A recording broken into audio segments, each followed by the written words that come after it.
बहुत साल पहले डमरू नगर गांव में सखाराम नाम का एक धोबी रहता था। वह बड़ा ही मेहनती था। गांव के लोगों के कपड़े धोता और पैसे कमाता था।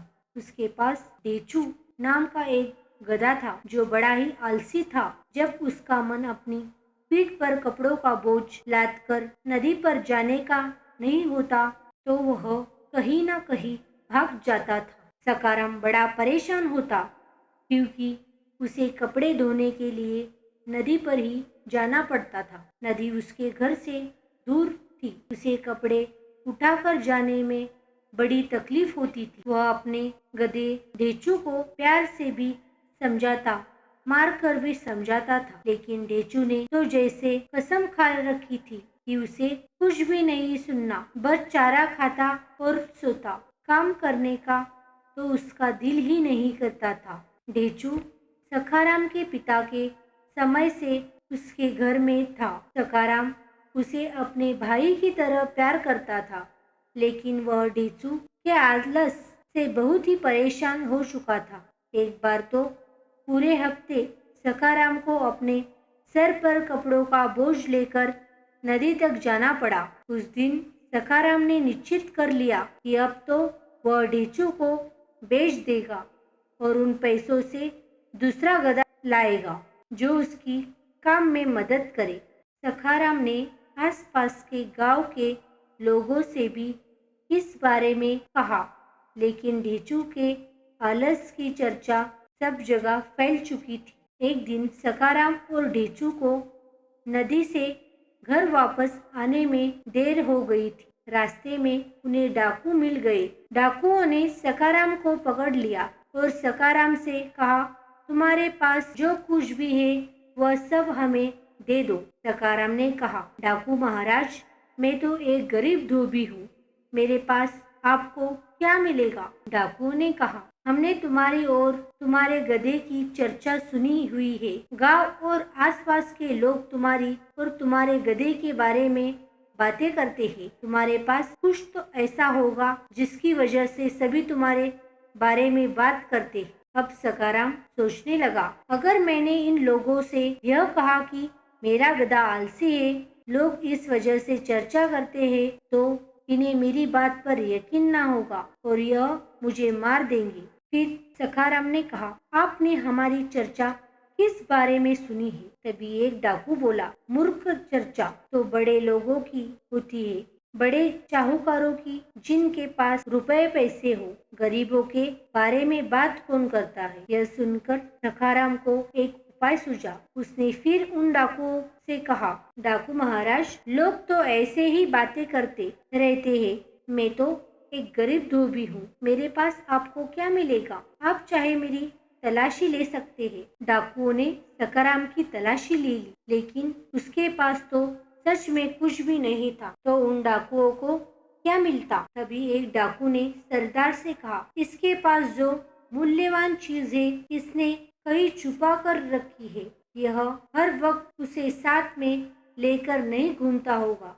डाकुओं के सरदार ने सखाराम को ऊंची आवाज में कहा, तुम सीधे सीधे हमें बताते हो या हम तुम्हें मार दे? सखाराम ने सरदार डाकू का पैर पकड़ लिया और कहा, सरदार, आप मुझे मत मारिए, मैं बताता हूँ। मेरे पास तो ले देकर सिर्फ एक यह जादुई गधा है, लेकिन यह कोई ऐसा वैसा गधा नहीं है महाराज। अमावस्या की रात को ठीक 12 बजे आप नहा धोकर अपने भगवान को प्रणाम कर इस गधे की पूजा करे और फिर इससे जो चाहे वह मांग ले। यह गधा सब कुछ देता है। डाकुओं के सरदार ने कहा, तुम्हें यह गधा कहाँ से मिला? सखाराम ने कहा, यह गधा मुझे मेरे पिता दिया था। डाकुओं के सरदार ने कहा, ठीक है, अब से तुम्हारा यह गधा हमारा हो गया। ये सुनकर तुरंत सखाराम ने कहा, नहीं महाराज, अगर आप यह गधा छीन कर ले जाएंगे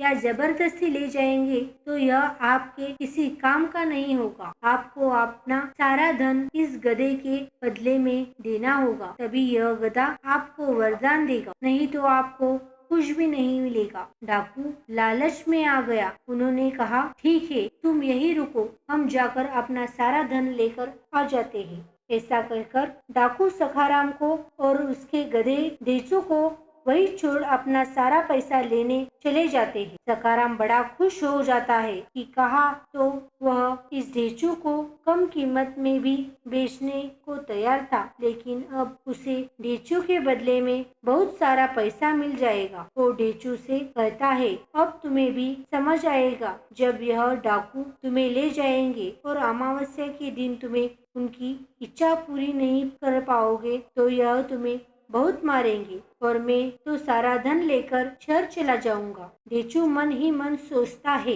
यह कितना दुष्ट है, ये मुझे इन दुष्ट डाकुओं के हाथ बेचकर कितना पैसा लेकर भाग जाने की बात कर रहा है। ढेचू सोचता है और मन में बोलता है, सखाराम तुझे तो मैं अभी भी नहीं छोड़ूंगा। तभी डाकू अपना सारा लूटा हुआ धन लेकर वापस आते हैं और सखाराम से कहते हैं, यह लो, हम अपना सारा धन ले आए हैं। अब तो इस गधे का वरदान हमारे लिए काम करेगा, हम जो चाहेंगे यह हमें देगा। सखाराम बोलता है, हाँ सरदार, जरूर देगा। ऐसा बोलकर वह सारा धन लेता है और डाकुओं के सामने कहता है, इसका ख्याल रखना, मैं इसे अपने भाई की तरह मानता हूँ और जाने से पहले इसके गले मिलना चाहता हूँ। डाकू भी सोचते हैं कि इस गधे ने सखाराम को बहुत कुछ दिया होगा, तभी आज सखाराम उसे छोड़कर जाने में इतना दुखी हो रहा है। सखाराम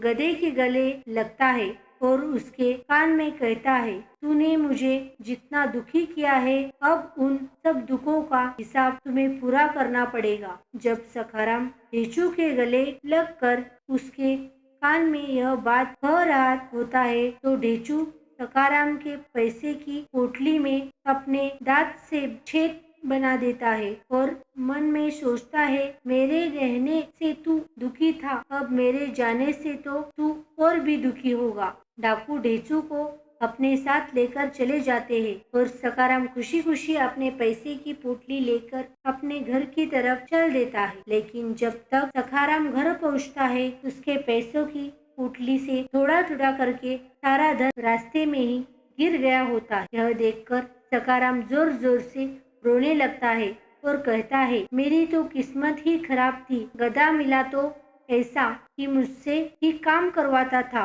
और पैसा मिला तो ऐसा कि घर तक भी नहीं आ पाया।